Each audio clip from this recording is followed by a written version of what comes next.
Greetings folks, Simon here, welcome back to the channel and another Final Fantasy VII Remake hard mode video. And I've just defeated the top secret endgame boss for the very first time here, and I used the Make It Look Easy video guide that was uploaded a few weeks ago by Shinryu. I'm going to leave a link to his video down in the description.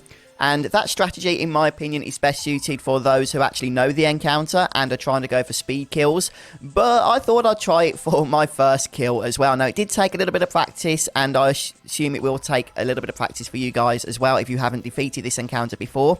But hopefully, you know, with a few things I learned along the way that I'm going to be sharing with you, and a few changes to the strategy that Shinryu shared to make things a little bit more consistent, if not a little bit slower, then you should be able to get through it and get that beautiful trophy. So first of all, I'm going to show you the setup, which is identical to Shinryu's setup. So if you know that, you won't need to go through this bit. But if you don't, we're going to be using Cloud, Tifa, and Aerith. Cloud using the Mithril Saber because he's going to be mostly focused on magic damage, the Force Bracelet and a Fury Ring, Tifa using the Metal Knuckles, the Chain Bangle and the Fury Ring, and Aerith using the Mithril Rod. She should be using the, a Force Bracelet, but I only had one, so I've given her a Magician's Bracelet, which did the job fine, and also a Fury Ring. Now, you can get Fury Rings from Chapter 14, from Don Corneo's mansion, and you can get as many as you want just by repeating that chapter. In terms of materia, we're going for Elemental Lightning in Cloud's weapon slots,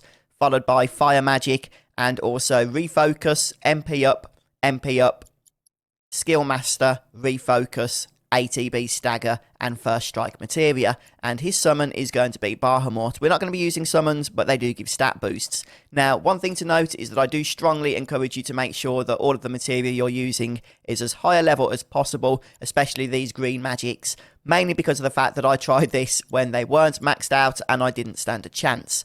Next up for Tifa, we have Lightning materia linked with Elemental materia in her weapon slot. We also have ATB Stagger, ATB Assist, Lock Up, Assess, which I actually failed to use, Magnify with Time, Skill Master, and Parry.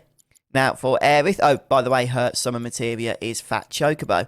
Next up for Aerith, we have Lightning, Ice, and Fire Magic, and she's going to be using MP up, ATB Boost, and also in her armor slot, she's going to be using Skill Master, First Strike, Magic Up, and Magic Up.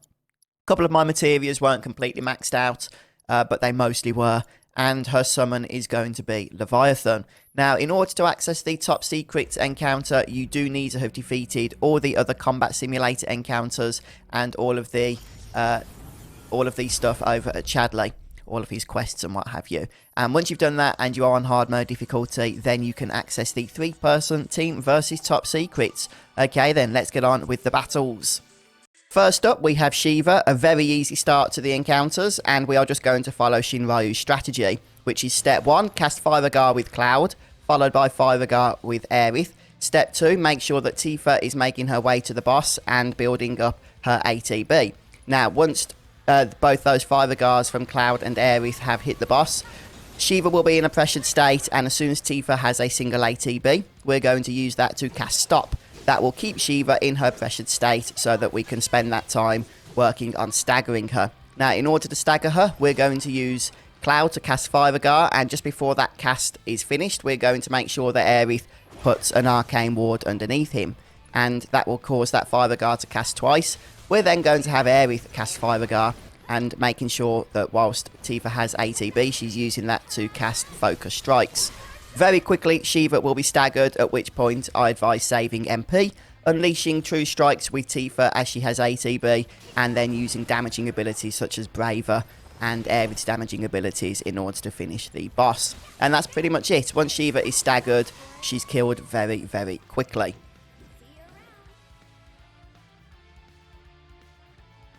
Fat Chocobo is a little bit trickier, but still shouldn't cause too much trouble so long as your materia is nicely leveled up. We're going to start by casting Fire with Cloud and Blizzard with Aerith, whilst having Tifa run in front of the boss and start unleashing Focus Strikes. Now, Fat Chocobo does not stay pressured for long, so keep continuing to cast those Argar spells with Cloud and Aerith and Focus Strikes with Tifa, but if he leaves the pressured state, then be prepared to immediately cast Fire and Blizzard again in order to get him pressured. In either case, it shouldn't take too long to get this boss staggered, and that's when the fun begins. Now, we do have enough time with this long stagger bar, even though the boss is immune to stop, in order to kill him. And to do this, we're going to just unleash as many true strikes with Tifa as possible. That will boost the stagger damage, and then also have Aerith and Cloud just unleash a multitude of Arga spells. It is also helpful to have Arcane Ward underneath Cloud, so that all of his spells are doubled. And that's pretty much it for Fat Chocobo. You might want to move Aerith into the Arcane Ward, as I failed to do here until a little bit later on in the fight. But even so, we were able to kill him with plenty of time.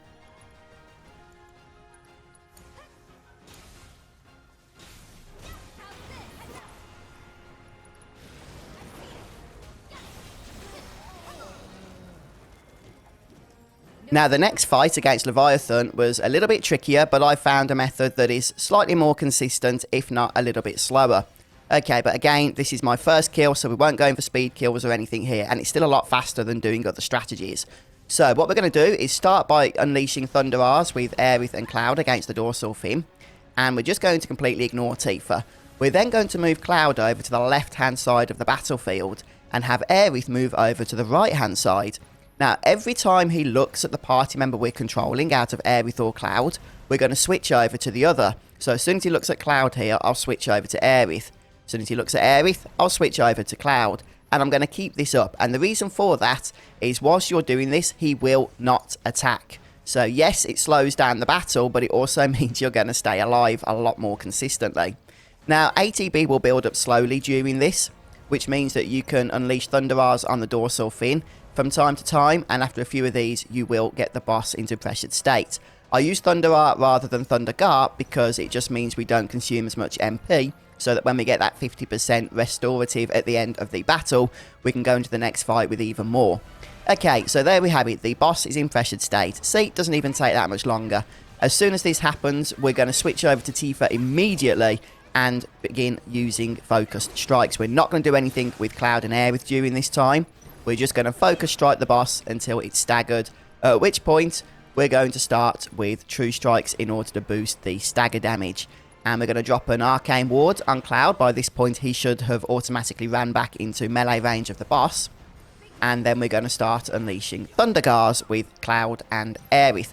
And with true strikes going off with Tifa, as long as you're pretty fast with the timing, Leviathan does go down fairly quickly. So you should be able to defeat him during this stagger stage without it recovering again.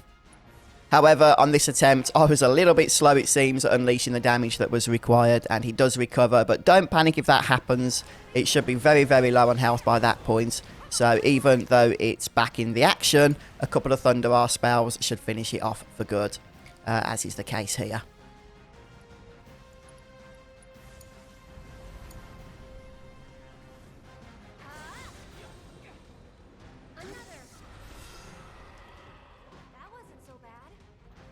Next up is Bahamut, and until you've practiced the timing, he's going to be very difficult, but don't be dismayed because the more you practice it, the better you'll get, and then you'll see how the fight works, and it's, at that point, no harder than any of the other encounters. Okay, so we're going to begin by casting Fire Guard with Cloud, and immediately making sure that Aerith puts an Arcane Ward under him. So that double Arga spell is exactly the strategy we're going to be using all the way through this. Because when you cast an Arga spell on Bahamut, it interrupts his cast. Now, we do need to keep this going as a chain, so that he doesn't get any attacks off. Now, in order to do this, we're going to have to be very careful with how we manage our ATB. I personally wouldn't use ATB boost at this particular stage. Try and make do with just using regular attacks to keep ATB up, and then switching between Cloud and Aerith in order to unleash those Arga spells. Now, if the worst comes to the worst, and you don't have any ATB and he's about to make a cast, then you can also use an Arga spell with Tifa, though I didn't feel the need to at that stage. Now, during the first pressured phase, we're not going to do anything apart from build up ATB. As per Shinryu's video, he doesn't last very long in this pressured state, and we don't want him to summon Ifrit. So we're just going to use that time to build up ATB, and then he's going to begin his countdown timer, at which point we're going to be ready to start unleashing more Arga spells. We're not going to do this, though, until he casts his next attack, which is Umbral Aura, and then we're going to start unleashing those Argas in order to interrupt every subsequent ability. I got the timing slightly wrong there, unfortunately, The best timing is once a party member has just casting their second of those 2 spells to start selecting the next Arga spell from the ATB board. So I'm going to be doing that with Cloud and Aerith. Because we built up ATB during the first pressured stage, we should have plenty to get Bahamut pressured a second time, which is the stage we're going to use to actually defeat him. MP is golden during this particular fight, which is why I suggested using Thunder Rars rather than Thunder Gars in order to pressure Leviathan previously. Now, as soon as Bahamut is pressured, we're just going to unleash as much damage as we are able. The aim is not to stagger him, so I wouldn't worry too much about using Focus Strike. Instead, abilities such as Dive Kick with Tifa are going to go much further, and then continue to use the other Arga spells with Cloud and Aerith. And if you can do so from the Arcane Ward, then that's even better. Now, Bahamut does stay pressured longer this time than the previous, but even so, it's not the longest pressured window, so you are going to have to be a little bit quick with unleashing those abilities in order to defeat him in time. Again, that fight will probably take practice, but once you've got the hang of it, it is fairly easy. And finally, we have the Pride and Joy prototype. Now, this was actually my very first attempt, so it's my first attempt and my first kill, so I'm going to be honest with you guys. It wasn't the cleanest of kills, but like I say, it was the first time I was actually pitted against this fella. So, what we're going to do is start by casting Thundergar with Aerith and Cloud. Now, this guy is, if you do things perfectly, going to go down fairly quickly. However, I didn't, but even so, I was able to improvise and still manage to defeat the boss. Now, once we've gone ahead and cast double Thundergar, and we've used Tifa in order to move him away so that his cannon beam does not hit the rest of the party, we're going to cast Arcane Ward under Cloud and continue to cast those Thundergar spells. This should knock the boss down, at which point we can start unleashing Thundergars against the legs. Now, the legs are where he's going to take the bulk of the damage we put against him. So, as soon as we have access to the legs, they're going to be our priority. We're just going to keep unleashing Thundergars against them, and eventually he will go down. Now, he can heal his legs, but that's absolutely fine because it doesn't heal his main body, which is what we need to destroy.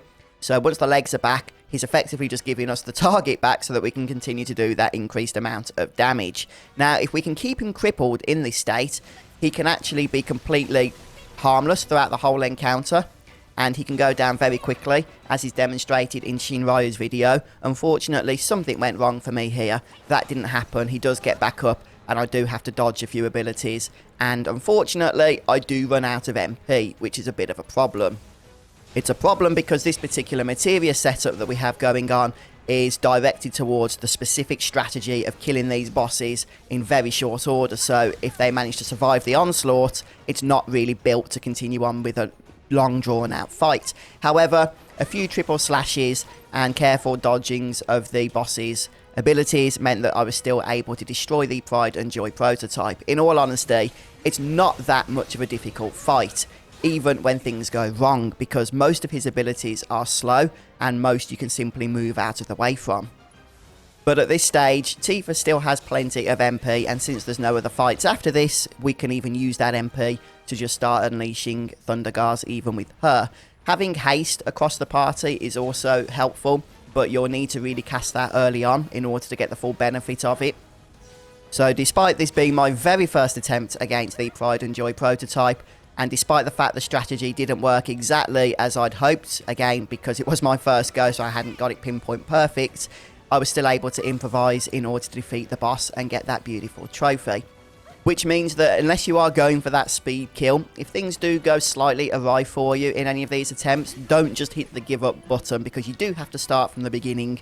You may be able to succumb through the encounter anyhow. If you use this strategy for your first time defeating the top secrets encounter, as I do, so that you get the trophy, then please do share down in the comment section below, and congratulations to each of you that managed to succeed. Again, a huge thank you to Shinryu for sharing the original Make It Look Easy guide, and I will leave a link to his original video down in the video description. I would encourage you guys to check it out. But that's pretty much it from me for today, so thanks for stopping by, checking out this Final Fantasy VII Remake video guide, and I'll see you next time. Goodbye everybody, take care.